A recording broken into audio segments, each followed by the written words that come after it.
Hello, my name's Cheryl, and I'm a general practitioner that works in Barrie, South Australia, and I've been talking about dementia. And the last video was talking about what it is. I'd like to talk about how to avoid it, to do our best to prevent it, or delay it as much as possible, or minimize the repercussions, do our best. And there is a wealth of information out there about it. The International Journal of Alzheimer's Disease is a great resource, and I'm going to talk to you about all the lifestyle ways that we can stay as healthy as possible and maintain our brain. And so it can't be a surprise that the way we live our lives has a massive impact on our health. And Alzheimer's disease and various types of dementia are once again just proving that lifestyle medicine is absolutely crucial.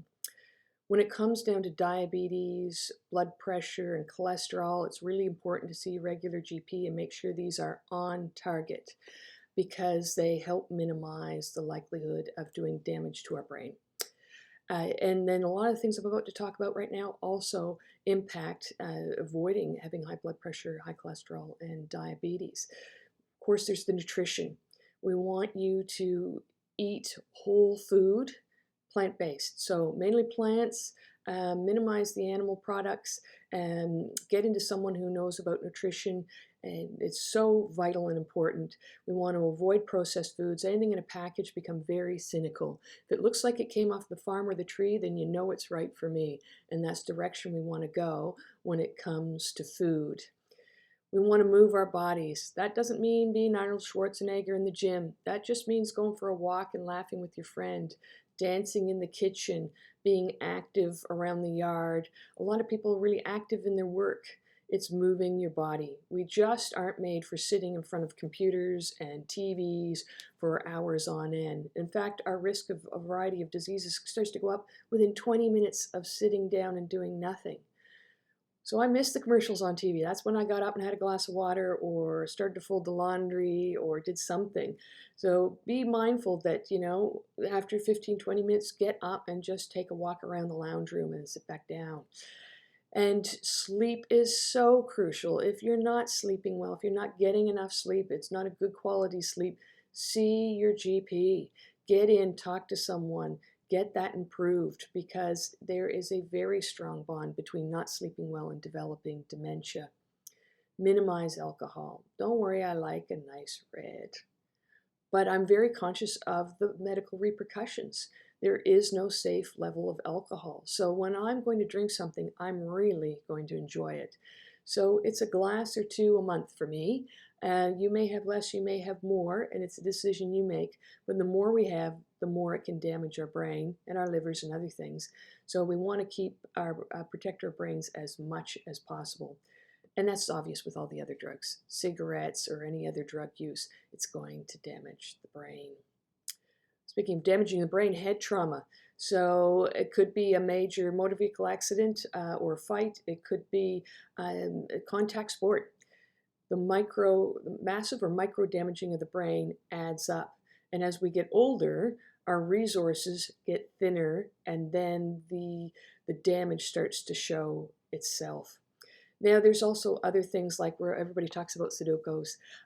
You can do logic puzzles. You can learn a new language. As long as you're engaging your brain, doing something that's new to you and just giving it a good go and having a bit of fun is going to help the brain, because the more brain cells we have, if we lose a few, we may not notice it so much. If we don't have as many brain cells as we'd like to have, we haven't been using our brain and growing it, then those changes are going to show up more in someone that doesn't have as many higher functioning brain cells. So we want to do everything we can, feed them, rest them with sleep, inspire them with movement, take care of them by not damaging them with alcohol and various drugs and trauma, and dealing with stress.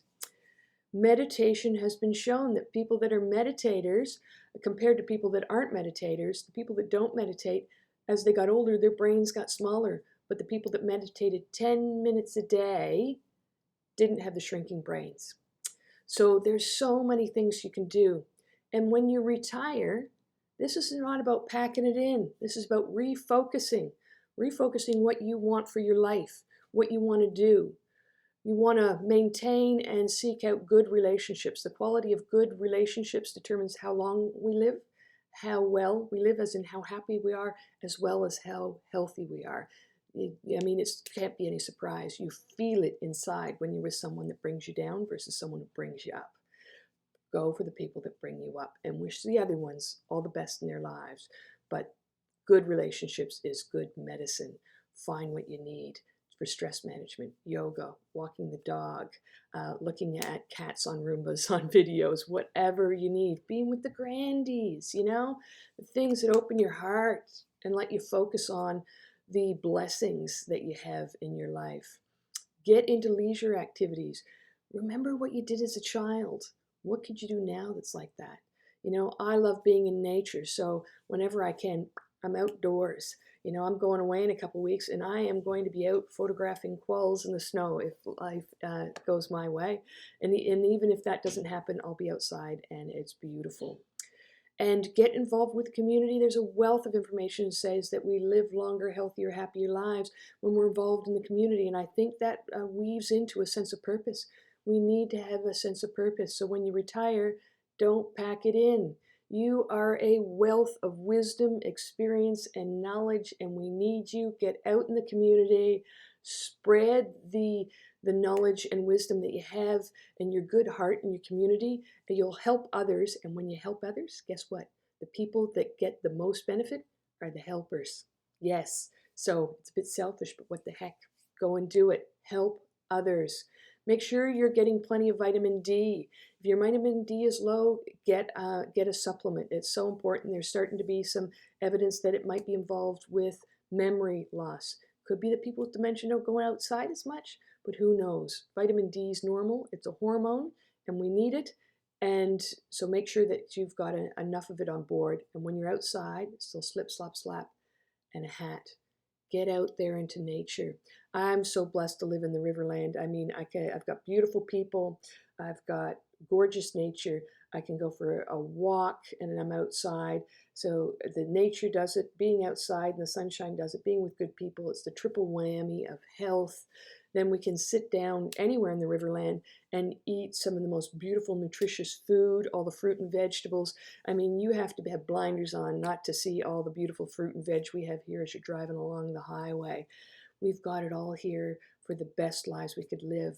Engage in the Riverland and engage wherever you're living and live your best life and do your best to keep your brain as healthy as possible so it keeps serving you well into the future. Any questions, any support you need, see your regular GP.